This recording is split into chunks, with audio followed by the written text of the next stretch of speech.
if you have never acted before, this is the place to come. We'll teach you, we'll help you. You'll have fun. And a lot of the actors and actresses we've had have gone on to be really big stuff.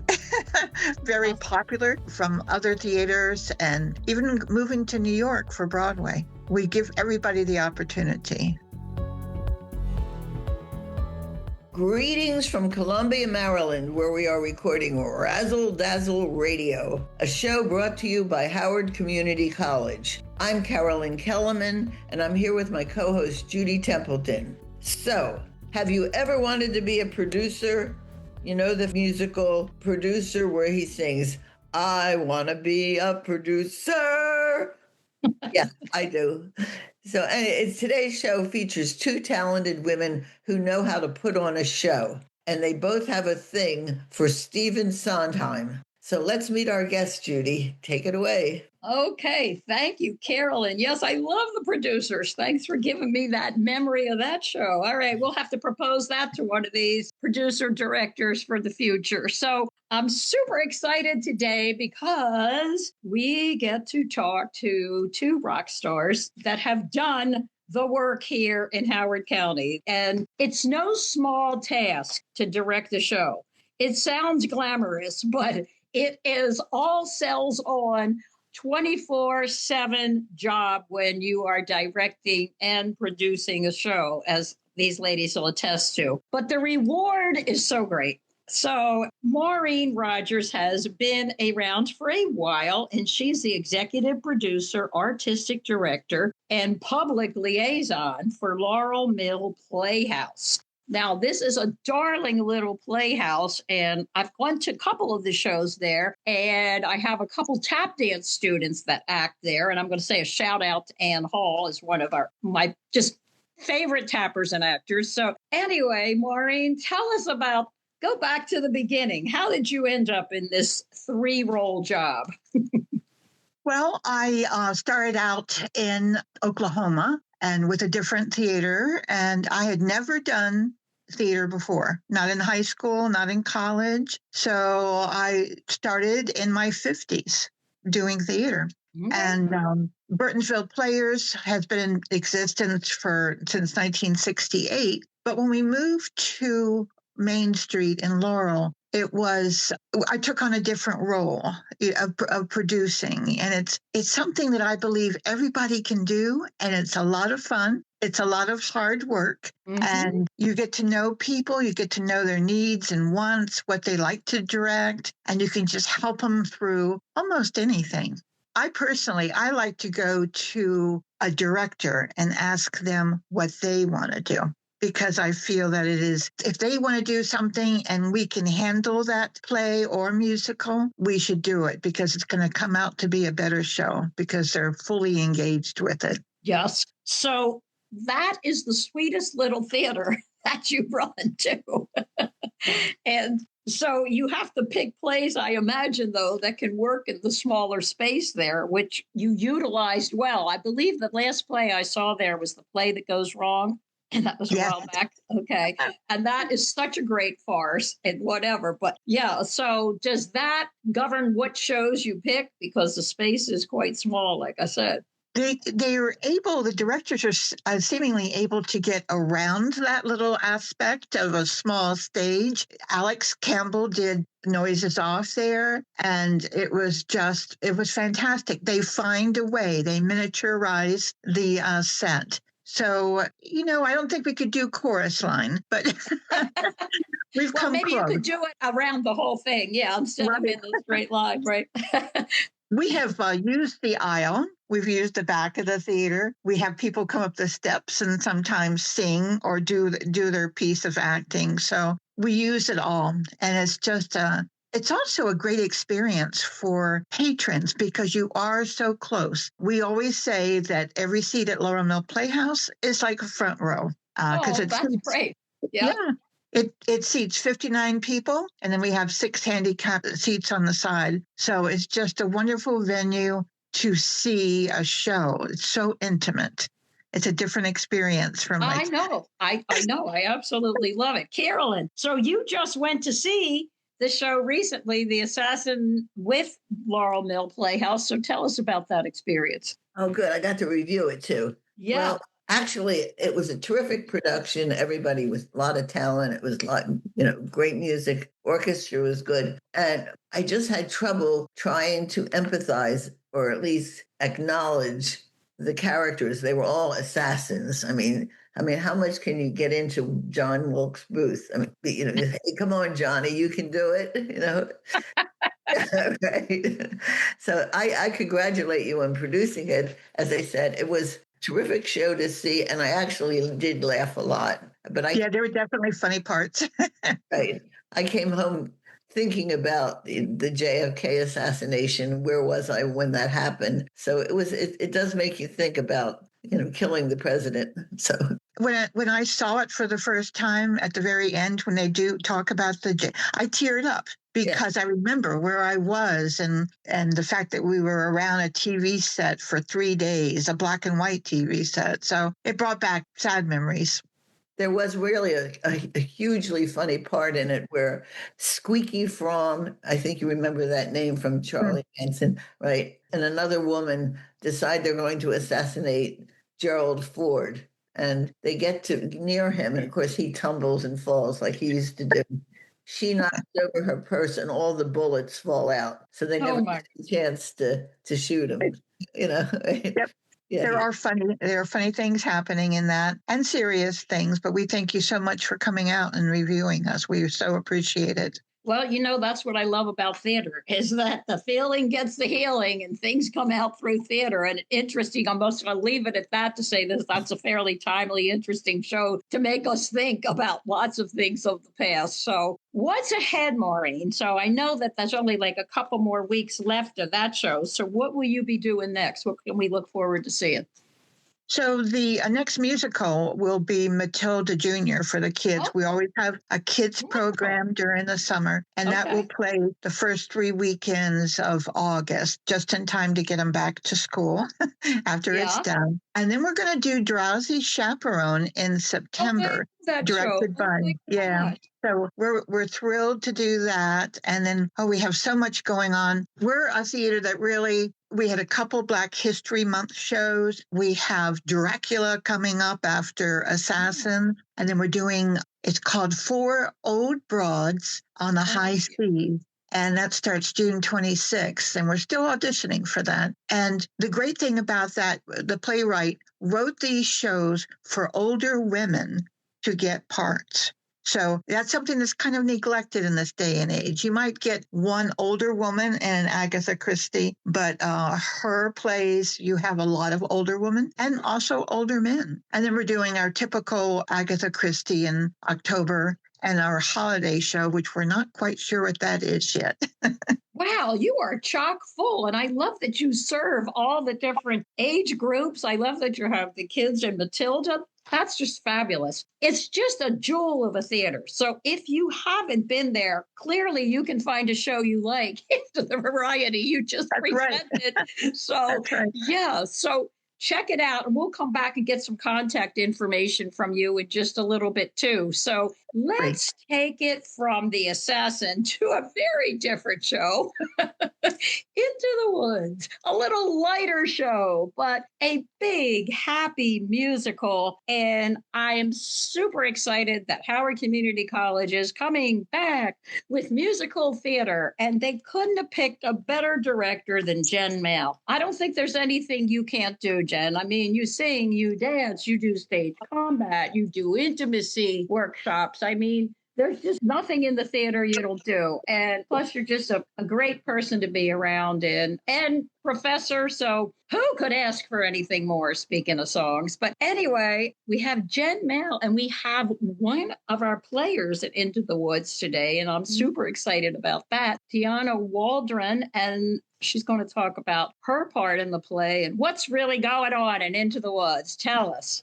So I get to play a part that isn't in the original show, but it's a really nice part. It's the narrator's daughter, and the experience so far has been so fun. One, just like coming up with like who the character is and her journey throughout the show is so fun. And also just watching everyone else figure out their own characters and their journeys throughout the show. This has been a wonderful experience. I betcha. Well, I will say that Jen likes to take a little different path on her shows sometimes, and I love that she always tweaks them up or adds some little new fun characterization, updates, all that kind of thing. So, Jen, how'd you get into this? So for this show, we picked it because it had so many roles available for students and community members. And the show really is a nice mix of current students, alumni, and community, which is really great. And even a few of the people in the show are also involved with Laurel Mill Productions. So there's actually a connection there as well. So yeah, as Tiyana was saying, as I was looking at the show and how it's very much about, yes, telling the stories and passing them down to the next generation. One of the questions I always had with Into the Woods is you have this narrator, but who is he telling the story to? I mean, it's great. He comes out and he interacts with the audience. So it just always seems suit and tie presenting something. And I know other productions have done some interesting things. One that Sondheim really liked was One Was a Child telling the story. And so what I decided to do was you have the narrator, but he's telling the story to his daughter, echoing the theme of we're passing the stories down to our children and helping them to grow, giving them moral tales to live by. So that was the idea. And that's one of the things I love about Tiyana's performance is you really get to see how all of the stories affect her and how she's growing based on what she's seeing. So it adds a lot of heart.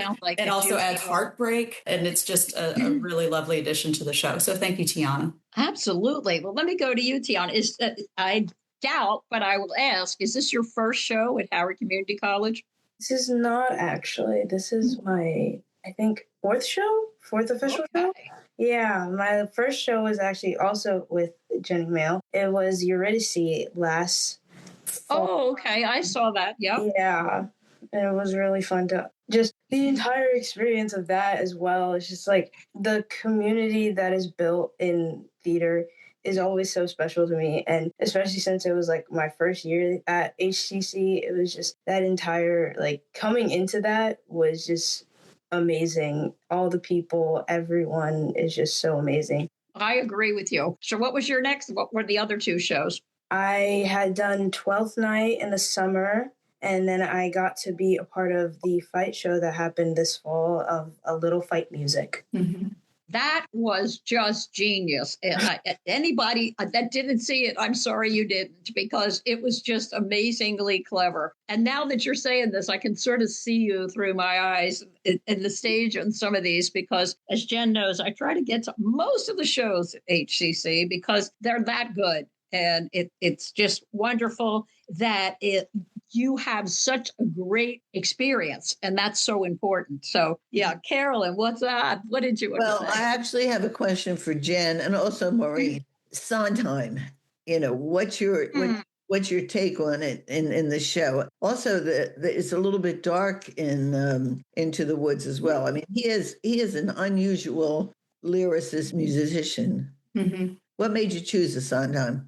Well, for Laurel Mill Playhouse, this will be actually the third time we've done it since 2003. And the two directors just wanted to do it so badly. And they thought it would be a good experience for the second director who had never directed before under the guidance of an experienced director. We have a great pianist, Mimi McGinnis, and she can keep up with that Sondheim music like nobody's business. And he can be dark, but I love the music of all his shows. Mm-hmm. And I think that's what draws people to it.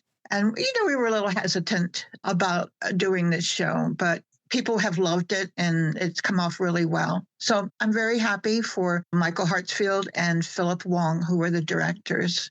I can say for Into the Woods, I think part of the fun of exploring these characters is you have Act One that some people are like, oh, the show should just end here. I'm like, oh, no, they think they have what they want. And I think that is so universal with so many people. Oh, I really want this one thing. If I get this one thing, I'm going to be happy. But it doesn't actually make you happy. It's a whole journey through your whole life trying to figure out what it is that you want. And that's what Act Two is about. And I feel the show is definitely not complete without Act 2? And how do your characters continue to journey when you realize that one thing wasn't it, and how you're growing as a person? That's what's interesting, is such a human element to the show that I think everybody can identify with, even though the characters are Cinderella, the baker, etc. You know, there's still universal truths within it that I think are very heartfelt. I know. I just love that about Sondheim. And yeah, of course, a lot of people don't even know the in-depth meaning of Into the Woods too, because it seems like a lighter, but the deeper version is kind of metaphysical and metaphorical at the same time. So, and of course, I know that you're going to bring that just in your direction. And that I'm sure the students have embraced that too, because it's kind of yummy as an actor to do that. So, but okay, so as far as the musical part, because again, this is the first musical theater for a while. So who is doing the music with you on that? Walter Bobby McCoy is our music director, who is also Helen Hayes nominated this year for shows in DC for music direction, which is really exciting. So, yes. Mm-hmm. Yay. And so is this a live band, or is this going to be? It is a live band too. Yep. Okay, I wasn't sure. Oh, wow. Every time we do a big musical, which is every other year. So when we did Percy Jackson 2 years ago, that also had a live band. If we do a smaller show that's in the studio theater, sometimes that is canned. But our big shows in the Smith will always be live. Wow. Yeah. And also, if you haven't ever been to the Smith Theater, that is an experience into itself, because it's just the most wonderful theater. And well, I do have to ask this. Are you going to be using the little part that goes around? Of course. Everybody knows that's the thing that's unique to the Howard Community College Smith Theater, is that you can stand in one place and go around. And I'll just leave it at that. But you'd have to be using that for that show, for sure. Oh, my God. Tiyana can attest. We've had many rehearsals about, nope, now you go here as it's spinning. Now you look at the audience at this point. So, oh, my gosh. Yeah, we've had a lot of rehearsals for that. And how many do you have in the cast? It's a cast of 18. Oh, that's great. And I love that you got alumni coming back. Yep. And I do happen to want to give a shout out to someone that I love in the show, who was a student of mine way back in middle school, Ben. So I'm going to say shout out to Ben. Isn't he the baker?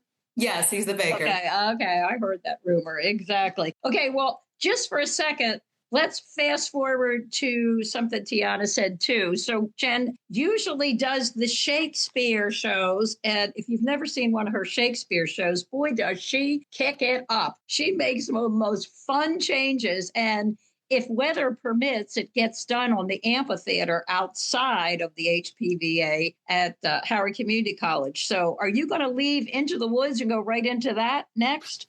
No, actually, truthfully, Bill and I switch off on the summer. So this year is his turn, and he's going to be doing Two Gentlemen of Verona. And again, hopefully outside. Last year for 12th night, the heat dome hit right when we were doing 12th night. And it was just so absurdly hot that we did move it inside for people's health, especially the actors that are running around and sweating. It was just, we were worried for their safety. But fingers crossed, if all goes well, Bill's production will be outside as it should be. Okay, because I was like, wow, you're going to go right from Into the Woods. No.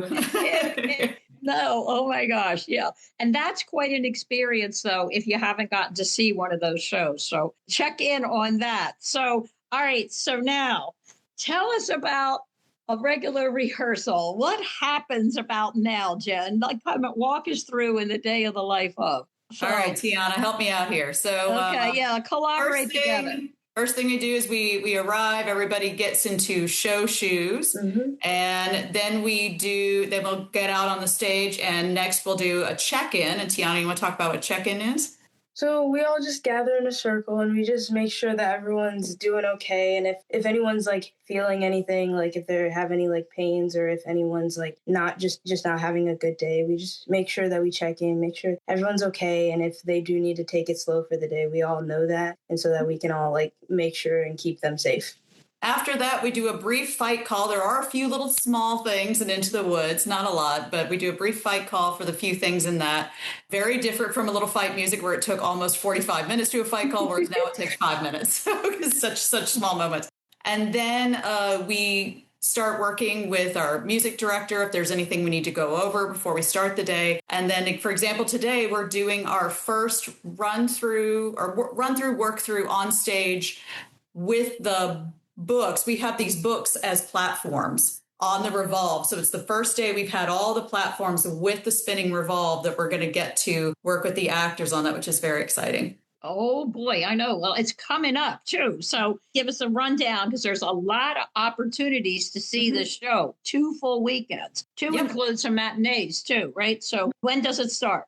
So opening night is Friday, May 1st at 7:30. Then it continues on the 2nd for Saturday for 7:30. And on Sunday, that's our one matinee, and that's at 2:30 on May the 3rd.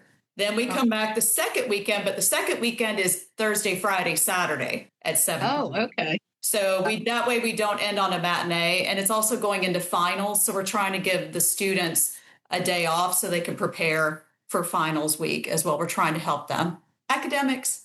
Okay, absolutely. Yeah. So that's it. So there's only one matinee on the 3rd. And then again, we come back the 7th, 8th, and 9th for 7:30 shows. That's great. I mean, it just gives a variety for everybody to get in there and see it for sure, too. So, Maureen, give us some dates and check-in times so that we can find out a little more about how to get to one of your shows. All righty. You can purchase tickets online. We have all different prices, whether you're a senior, a member of the American Legion, a veteran, a child. So it's definitely a musical is $18 and $23. A play is $15 and $20, depending on what slot you fit into. We are at 508 Main Street. We are next to Olive on Main restaurant. I always suggest that people go over there before the show or after the show to get a bite to eat. It's almost like a dinner theater. You go in there on a Friday night, and half the clientele are people that are coming to the show.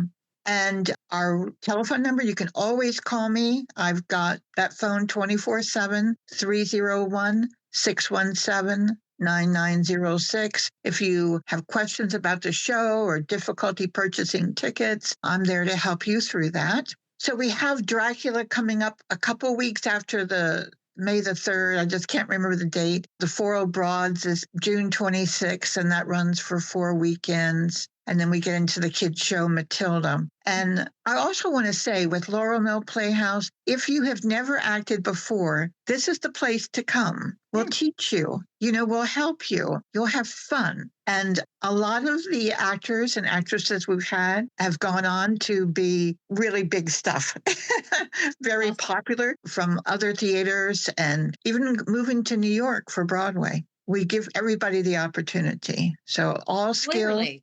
Love that. Right. Yep. Right. I'd like to give a shout out to Maryland Theater Guide. You can just look it up, Google it. They list, Lynn Menifee lists all the upcoming shows, sometimes with the little banner that it comes with. Other times it's a preview, and of course there are reviews. But you can get information there too. So. Yep. Oh, yeah. You can find information. So, Jen, isn't there just one little spot you can just go to get the information and tickets at HCC? Oh, off the top of my head, I'm pretty sure it's if you go to HCC and you put in box office. I think that'll take you to everything. Yeah. Yep. And there's all kinds of discounts and whatever for students and seniors and all of that. So, okay, I got one more question for all of you before we have to go. Favorite show? What was your favorite show? And actually, Tiyana, I'll ask you first, okay? So, because sounds like you've been in quite a few. And so what was your favorite show to be in? And of course, for Jen and Maureen, your favorite show that you directed? My favorite show to be in was actually Eurydice. Okay. And if you haven't seen Eurydice, there is a moment in the show where the Lord of the Underworld rides on a tricycle. And I got to ride in on the tricycle, and it was so fun. It was so cool. And just the entire experience of Eurydice was just amazing. It was amazing from the audience point of view, too, as we walked in and didn't know what we were getting into. I want to ride in on a tricycle sometime. I want that part. That does sound great. Oh, what about you, Jen? What's one of your favorite shows that you've directed? I'm going to talk about plays, so that way I'm not picking a current musical I'm working on or any that I'm recently working on. So Okay, that's safe. two HCC plays that I particularly enjoyed working on were Eurydice and Argonautica, which was over a decade ago. I remember that I really enjoyed. Yeah. There are others, and Medea, all kinds of other pieces, but those two really stick out. Also, like cast bonding was really cool, and just seeing the growth of the actors was really fun. Yeah, that's what you do so well. I mean, that, and it shows. Of course, it shows on stage. All right, Maureen. I guess for me, my favorite musical to be in was Music Man. I played Eulalie McKechnie Shin, and my favorite play was I was Nurse Ratched in The Cuckoo's Nest. Oh, that's a juicy part. That is. And then one of my most favorite plays was Jekyll and Hyde, and my future, I didn't know it at that time, but my future son-in-law was in that play.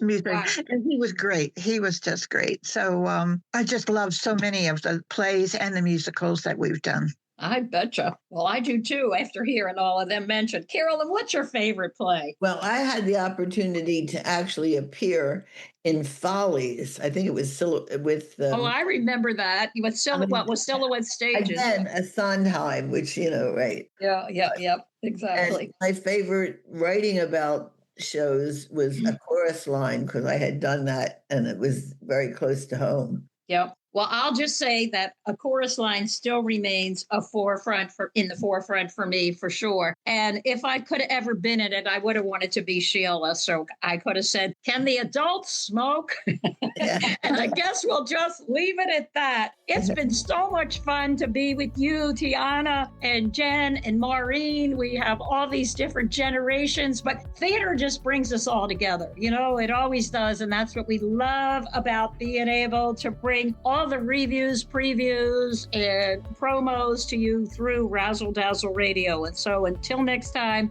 thank you so much. Get out there and see these shows, Razzle Dazzle with Carolyn and Judy. See you next time. Thanks for tuning in. If you enjoyed what you just heard, we have a whole universe of podcasts waiting for you. Simply search Dragon Podcasts wherever you get your podcasts. You can also explore our full lineup and discover new shows at podbean.com/dragonpodcasts. That's podbean.com/dragonpodcasts.